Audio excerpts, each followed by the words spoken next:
Hello my dear friends, you're in the Military Summary channel, and this video we're going to discuss the most important events that took place during the previous 12 hours. We have a lot of very interesting updates, so let's start. And first let's talk about Kiev, because during the previous night the Russians conducted massive drone strike all over the saying that the Russians were using tens of drones trying to attack Ukraine in the central, in the southern, in the northern part, and according to information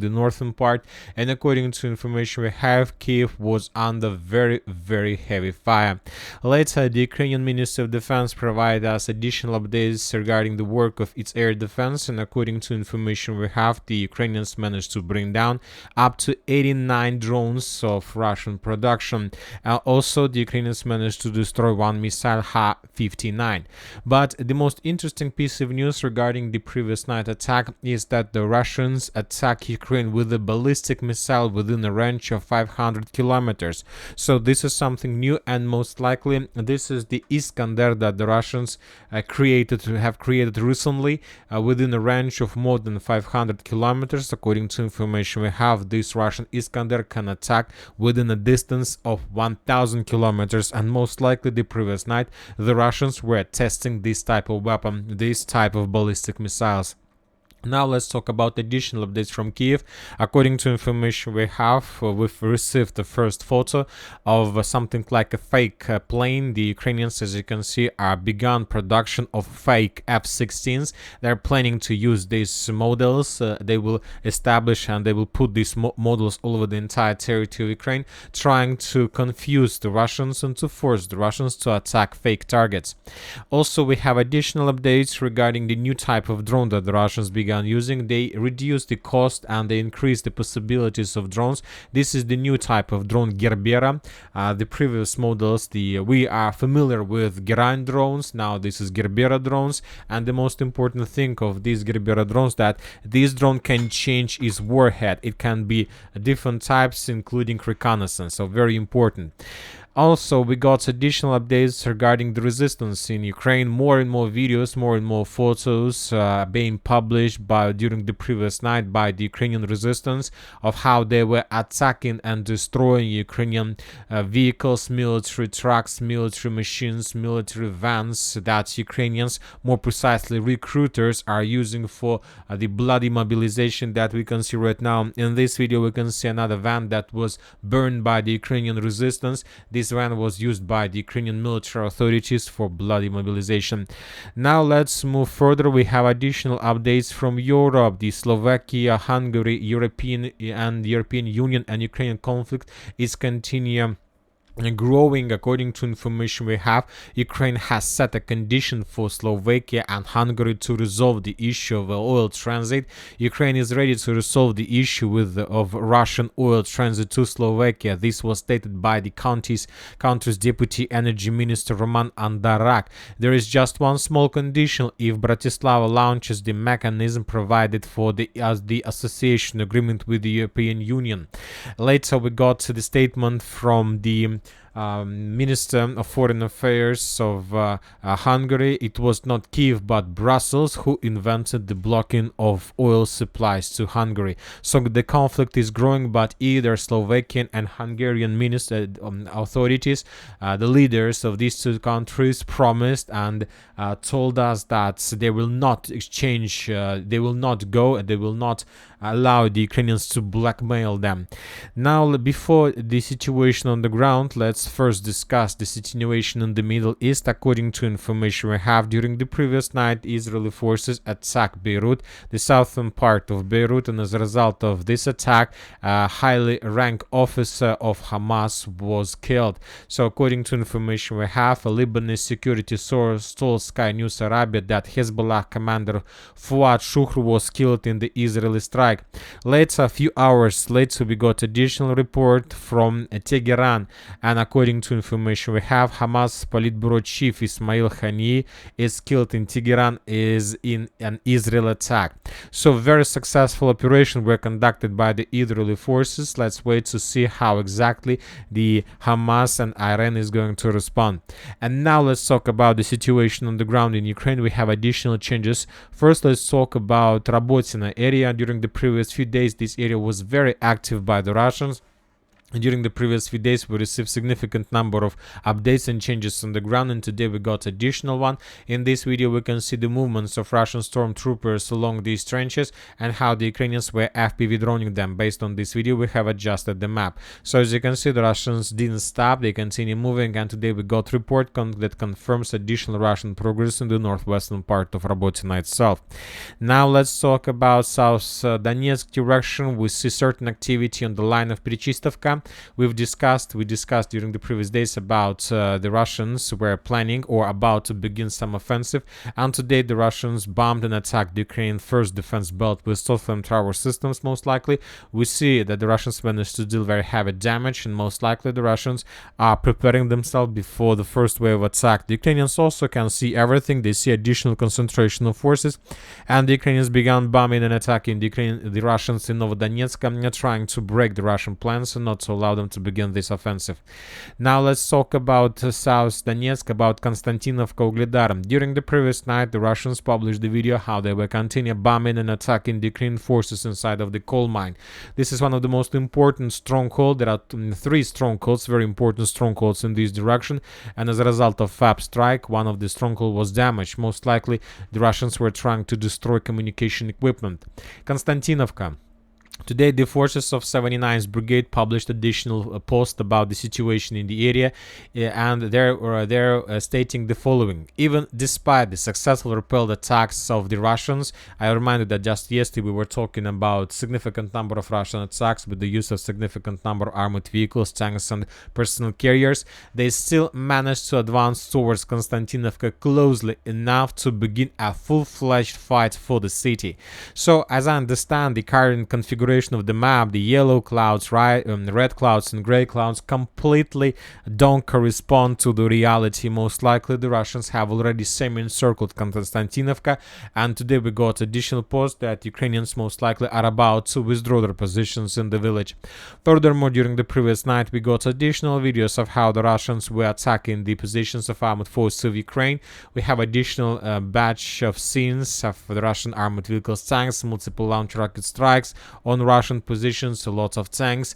Some tanks were destroyed, some tanks managed to reach the target. We have infantry clearing the trenches and so on. So one of the video was geolocated in this area. So as I understand, currently this territory most likely was already captured by the Russians during the clashes for the previous few days. We still haven't received geolocations or confirmations of this information, but mostly this is exactly what happened. And the Russians were attacking the Ukrainian positions from the east, also with the use of significant number of armored vehicles, tanks. The Russians were storming the Ukrainian forces, trying to force them to fall back from the fields between Pobeda, Kostyantynivka and Novomikhailivka. So the main activity, the main clashes were taking place in these fields. One of the geolocation was spotted in this area, so most likely there was progress as well, but we don't have geolocations to confirm this. But I believe that we will be forced to adjust the map, maybe even today. Now let's move further to Krasnohorivka.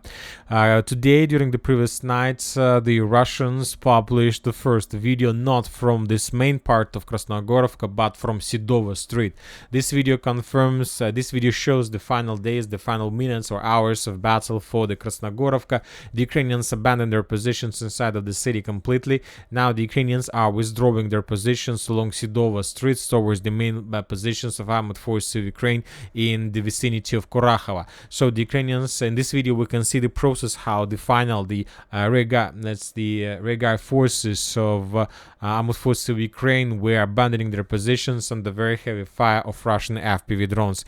All these events, all these scenes that you can see right now in front of your screen took place along these buildings and along this Sidova Street and Yabluneva Street. So the Ukrainians abandoned their positions completely, and on the other hand this video confirms that the Russians are not going to stop. They will move further, at least along this Sidova Street. As I understand, maybe the Russians are planning to complete the battle and to finish everything in this direction. They're not going to keep Ukrainian positions on the outskirts of Krasnohorivka. Now let's move to Pokrovsk direction. During the previous night, we haven't received anything from this area. I'll remind you that just yesterday we talked that the Russian positions are stretched and they're very far from the main logistic hubs. They need to do something with this, and only after after that they will be able to move further in the western direction. We have very interesting photo of additional batch of reinforcements, of additional batch of tanks that the Russians are sending to the line of combat contact. These are T-72B3 of new production of 2024. And the Russians are saying that the engineers decided to add rubber screens around the engine part of the tank, and these rubber screens allows the Russians to reduce losses of armored vehicles as a result of Ukraine FPV drones. So this is the post about another improvement of Russian weapon during the special military operation. Now let's talk about New York, and the cauldron has been completely created by the Russians. According to information from pro-Russian sources, the Russians managed to break through the Ukraine defense belt further in New York direction. They managed to improve their position significantly, and if we return back on map, according to pro-Russian sources, during the previous night, the Russians managed to establish complete control over this part of New York, and this is another very important progress. And currently the distance between edge Russian positions and in New York itself and edge Russian positions in the vicinity of Gorlovka is less than 2.5 kilometers, and this is already impossible to evacuate forces from this cauldron because they will be completely destroyed as a result of artillery strike, as a result of FPV drone strike. So once again, according to the Russians, the cauldron was created successfully. Now let's move to Donetsk, New York. We have some small changes on the ground. Ukrainian sources published the video of how they were FPV droning the Russian positions inside of this small building that located in the village of Druzhba. Based on this video, we have adjusted the map, and as I understand, most of the mappers did the same. So this small part, this small Dzerzhinskого street was captured by the Russians, and we have changed the color. Now let's talk about New York, and today on the 31st of July, for the first time we received more or less reliable confirmations, geolocations, that the Russians managed to cross Seversky Donetsk-Donbass Canal and to establish complete control over this territory.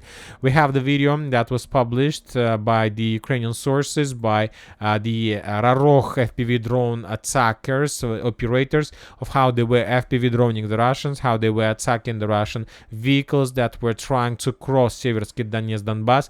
And there, as you can see, a lot of episodes, a lot of vehicles were destroyed, and one of the episodes was discovered and geolocated exactly in this point.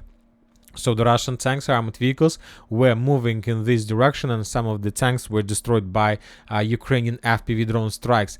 Later we got a very interesting report from very reliable Russian sources. They stated that the Russians crossed canal, that they managed to capture additional foothold, and they managed to improve their positions exactly along the railway bridge. So this is the railway bridge that goes along Seversky Donetsk-Donbass Canal, and exactly in this area the Russians managed to establish a foothold. Later we got additional report that the Russians conducted the third pipeline operation, and using the pipeline operation, the Russians managed to get behind the Ukrainian soldiers and to defeat them, and Ukraine defense belt collapsed due to this pipeline operation, the third in a row since the beginning of the special military operation. And right before I start making the video, we got the geolocation that confirms the progress, and the Russians were moving across this railway bridge. And then we see the artillery strikes that were conducted by the Ukrainians on Russian positions between the trenches and among the trenches. And based on this video, most of the mappers have adjusted the map, and this is 100% confirmation of Russian presence on the Ukrainian side of Canal. So as you can see, this is the situation, but as for pro-Russian sources, they're showing that the progress was much better, much bigger. We see that this is the current situation according to pro-Russian sources. Furthermore, we have additional updates from Klishchiivka. The same very reliable sources reported that Ukrainians abandoned their positions completely from the south and western part of Klishchiivka, and that the Russians currently, these minutes, these seconds, are clearing this part of forest and this fortification belt, this stronghold. So the battle for Klishchiivka officially, most likely, has already ended today, or will be ended today during the day. Now let's move to other directions. We haven't received anything special, just a regular activity, artillery strikes, shellings, nothing special.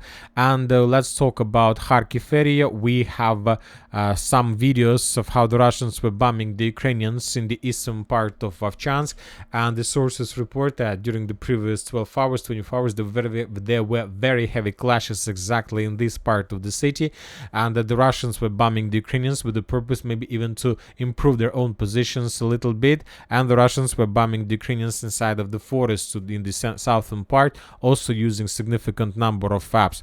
So this is the situation on the ground. And that's it for today. Military Summary channel reminds you to condemn any violence in the world. Thank you for watching. Subscribe to my channel, put your likes, join my Patreon, and have a good day. Bye bye.